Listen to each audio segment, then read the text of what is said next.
Good morning to all of you. आज देखेंगे हम structure of DNA, double helical structure of DNA. एक मैंने सिंपल सी डायग्राम बनाने की कोशिश करा यहाँ पे, जिसको हम बोलेंगे structure of DNA.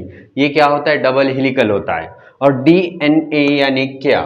Deoxy ribose nucleic acid, यानी डीएनए का फुल फॉर्म हम देखने की कोशिश करेंगे तो क्या होगा उसका full form? Deoxy ribose nucleic acid. इसको इन शॉर्ट क्या बोला जाता है? डीएनए, जो हर इंसान में, हर जानदार में, ह्यूमन बीइंग में मौजूद होता है या ऑल ऑर्गेनिज्म में मौजूद होता है। जैसा कि फॉर एग्जांपल वायरसेस में मौजूद होगा, फॉर एग्जांपल बैक्टीरिया में मौजूद होगा, उसी तरह से ह्यूमन बीइंग में भी क्या होगा? डीएनए मौजूद होगा। और हम एक सिंपल सी बात देखेंगे, जो उसका स्ट्रक्चर होगा, जो उसकी शेप होंगी, जो उसका स्ट्रक्चर होगा वो सेम होगा। जो उसका स्ट्रक्चर क्या होगा?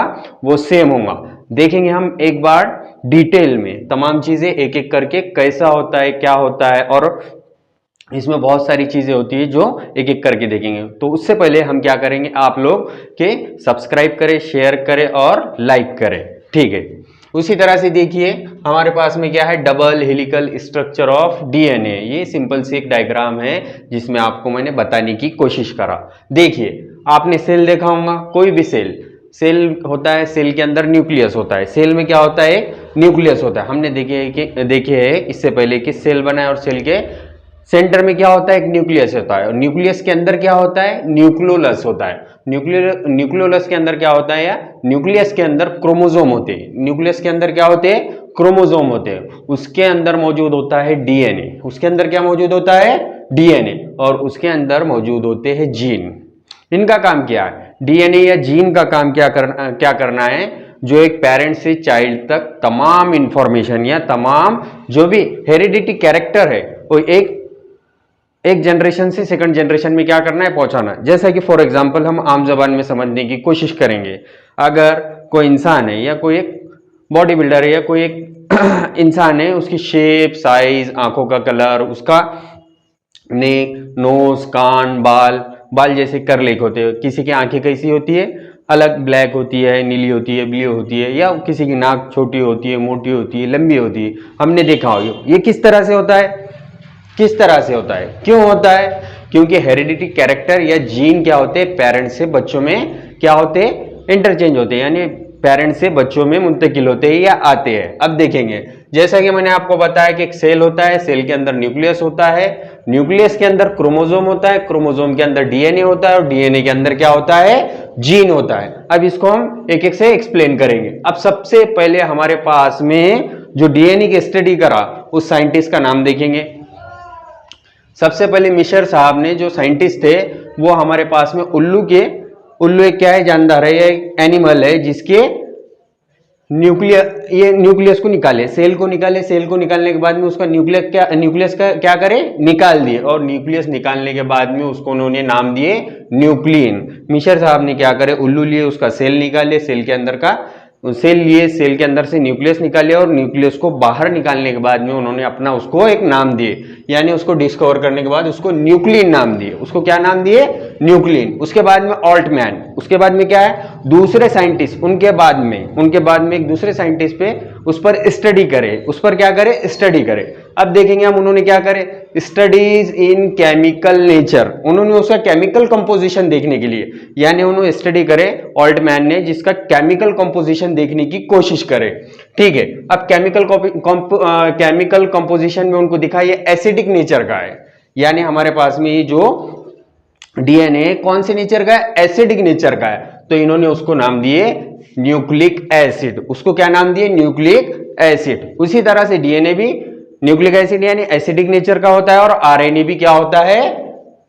न्यूक्लिक या एसिडिक नेचर का होता है। ये किसने बताया? ऑल्टमैन ने। और इसी को ऑल्टमैन ने न्यूक्लिक एसिड कहा है। इसी को क्या कहा है? Nucleic acid. अब उसी तरह से देखेंगे हम, हमारे पास में क्या दिखाई दे रहा है आपको? सिंपल सा स्ट्रक्चर डीएनए का दिखाई दे रहा। अब उसके हम देखेंगे क्या क्या खूबियां उसमें मौजूद होती है। उसी तरह से molecules of DNA are present in all organism.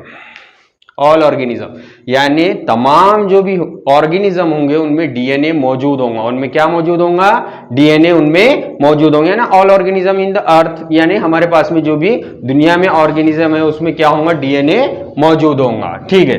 From viruses, bacteria, human being, यानी बैक्टीरिया में भी मौजूद होगा, वायरसेस में भी मौजूद होगा और ह्यूमन बीइंग में या इंसान में भी डीएनए मौजूद होगा। यानी कोई ऐसा जो एनिमल नहीं है जिसमें डीएनए मौजूद नहीं होता है। और इसका फुल फॉर्म तो मैंने आपको इससे पहले बताया, DNA deoxy ribose nucleic acid, ribo deoxy ribo nucleic acid. उसी तरह से इसका काम क्या होता है आप देखिए, this molecule control the function of growth, उसी तरह से डिवीजन, रिप्रोडक्शन, और इसी जैसा कि हम इसको देख सकते हैं, the molecules control the function growth, उसका फंक्शन क्या है, ग्रोथ है, डिवीजन है, रिप्रोडक्शन है, of the cell are called master molecules. इसी को क्या कहा जाता है, मास्टर मॉलिक्यूल्स। आपने देखेंगे कि रिप्रोडक्शन का काम संभालता है, फंक्शन है उसका, उसी तरह से डिवीजन का काम संभालता है, और उसी तरह से हमारे पास में ये तमाम जो काम है इसका फंक्शन है, ये तमाम ग्रोथ हो गया, रिप्रोडक्शन होगा, डिवीजन हो गया, हमारे पास में जो हमारे डीएनए वो संभालने की कोशिश करता है या उसका एक फंक्शन है। The structure of DNA all organism are same, ये सबसे इंपॉर्टेंट बात, यानी structure of DNA all organism में सेम होगा, ऑल ऑर्गेनिज्म में उसका शेप, साइज, स्ट्रक्चर क्या होगा, सेम होगा, ठीक है। उसमें क्या पाए जाते हैं, न्यूक्लियोटाइड पाए जाते हैं, इसमें क्या पाए जाते हैं, न्यूक्लियोटाइड्स पाए जाते हैं, और कोलाइडल होते हैं, जैसा कि हमारे पास में nucleotide are coiled around the each, यानी हमारे पास में this arrangement is called double helical structure, coiled and flexible ladder. आपने देखे होंगे कि हमारे पास में सीढ़ी नुमा दिखाई दे रहा है आपको, सीढ़ी नुमा, और इसमें आपको दो अलग से दिखाई दे रहा है, इसमें न्यूक्लियोटाइड होता है और ये घूमी घूमी हमें आमतौर पर डबल हेलिकल स्ट्रक्चर दिखाई देता है, ठीक है। उसी तरह से देखिए आगे, उसके बाद में वाटसन और क्रिक ने two parallel threads like structure कहा, यानी हमारे पास में उसके बाद में जो साइंटिस्ट आए वाटसन और क्रिक ने two parallel thread like structure, और भी उसमें बहुत सारी चीजें उन्होंने बताने की कोशिश करे, ठीक है। उसी तरह से अब देखो हमारे पास में उसका अगर हम सिंपल फॉर्म में देखेंगे तो ये पेंटोस शुगर होंगे, फॉस्फेट ग्रुप होगा, और उसी तरह से नाइट्रोजन बेस होंगे, नाइट्रोजन बेस होंगे, जैसा कि एडेनिन होगा, गवानिन होगा और साइटोसिन होगा, और आप देख सकते जो नाइट्रोजन बेस है। अब हमारे पास में जो स्ट्रक्चर दिखाई दे रहा है आपको यहाँ पे दिखाई दे रहा है, इसमें एडेनिन, गवानिन, साइटोसिन, थाइमिन, ये तमाम चीजें आपको देख सकते हैं। ये डबल स्ट्रक्चर है, डबल हेलिकल स्ट्रक्चर दिखाई दे रहा है। एडेनिन हमेशा क्या, एडेनिन और गवानिन क्या होगा, ये दोनों को मिला दें इनकी पेयर को, तो इसको प्यूरिन कहा जाएगा, एडेनिन और गवानिन को प्यूरिन कहा जाएगा, दोनों को मिलाकर। उसी तरह से साइटोसिन और थाइमिन को प्राइमिडीन कहा जाएगा, या ठीक है। उसी तरह से gene control the structure and function of the cell. अब यानी हमारे पास में एक इंपॉर्टेंट बात बताई जा रही, gene control the structure and function of the cell. जो सेल होता है उसका स्ट्रक्चर कैसा होगा, उसके फंक्शन क्या होंगे, ये जीन डिसाइड करता है। अब मैंने फॉर एग्जांपल से क्या करूं, ये जीन का इतना टुकड़ा काट कर ले लूं, इतना सेगमेंट क्या करूं, काट कर ले लूं। आप देखे होंगे, अब इसमें क्या होंगी, कोई भी खूबी हो सकती। अगर किसी के इस जीन के टुकड़े में क्या होंगी, नाक की खूबी होंगी, नाक कैसे होंगी, या बाल की होंगी, या हेयर्स की होंगी, बाल कैसे होंगे, कर्ली होंगे, भूरे होंगे, लाल होंगे, सफेद होंगे, या स्किन कैसी होंगी, काली होंगी, ब्लैक होंगी, या अलग अलग कोई भी हम ये देख सकते हैं। इस सेगमेंट में क्या होंगी, इंफॉर्मेशन होंगी, जो पेरेंट्स से किस में जाएंगी, चाइल्ड में जाएंगे, पेरेंट्स से किस में जाएंगी, चाइल्ड में। किसी के पेरेंट छोटे होते हैं, किसी के पेरेंट लंबे होते हैं, तो बच्चे भी उन्हीं की तरह दिखाई देते हैं, उनके या खानदान वाले, खानदान यानी दादा के, दादी के ऊपर, या नाना या नानी के ऊपर, या माँ और बाप की तरफ भी जा सकते हैं। ये हेरिडिटी होती है, ये क्या होती है, हेरिडिटी हमारे पास में देखने को मिलती है। उसी तरह से gene function unit of heredity, gene function of heredity, gene का फंक्शन क्या है, हेरिडिटी करना।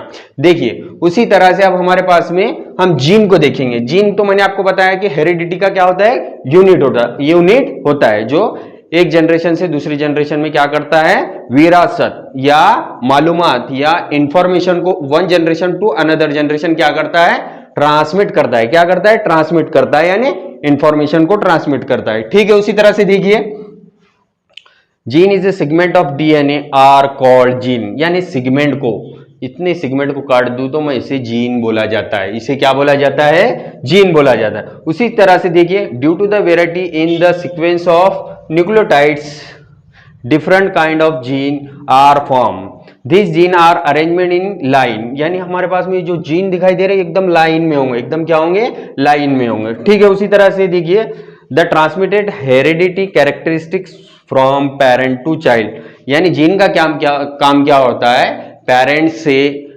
बच्चों में क्या करना है, इंफॉर्मेशन को क्या करना है, मुंतकिल करना है या चेंज करना है, चेंज नहीं बोलेंगे, जिसे मुंतकिल बोलेंगे, यानी एक जनरेशन से दूसरी जनरेशन में इंफॉर्मेशन का तबादला करना है, यानी पेरेंट्स से बच्चों में इंफॉर्मेशन का तबादला करना। ठीक है, this many similarities are parent and child. आपने देखे होंगे कि बच्चों में और माँ बाप में बहुत सारी सिमिलरिटीज देखने को मिलेगी, नाक की, कान की, कलर की, हाइट की, लेंथ की, मोटापे की, जो भी होंगे उनके कैरेक्टरिस्टिक्स आपको देखने को मिल सकते हैं। ये किसकी वजह से, कोई बोलता मेरे अंदर बहुत अच्छी जीन है क्योंकि मेरे घर वाले बहुत अच्छे हैं, हेल्दी है, मेरे घर वाले कैसे है, बहुत अच्छे है, हेल्दी है, उसके जीन अच्छे होंगे तो उसके बच्चों के जीन क्या होंगे, अच्छे होंगे, ये बताने की कोशिश है।